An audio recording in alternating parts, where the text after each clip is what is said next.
Hello बच्चों, let's read the question. The question is a fill up based question. So question में हमसे क्या पूछा गया है, लेट्स रीड अबाउट इट।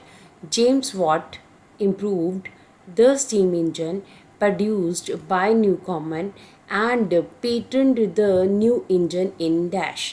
देखिए क्वेश्चन में हमसे पूछा गया है कि जेम्स वॉट ने न्यू कॉमन द्वारा बनाए गए इंजन को इम्प्रूव किया और उसको पेटेंट किया। तो हमें उस ईयर का ईयर के बारे में बताना है जिस ईयर में न्यू कॉमन द्वारा बनाए गए इंजन को जेम्स वॉट ने इम्प्रूव किया और पेटेंट किया।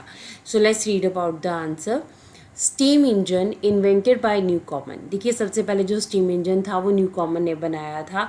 अब उसका जो बनाया हुआ इंजन था उसमें इतनी ज़्यादा क्वालिटीज़ नहीं थी, उसमें कुछ इम्प्रूवमेंट की ज़रूरत थी। That is why it was improved by James Watt. इसलिए जेम्स वॉट ने उसमें कुछ चेंजेस जो हैं वो किए। अब कौन सी ईयर में किए थे? इन 1781। ठीक है, 1781 में उन्होंने ये चेंजेस किए थे।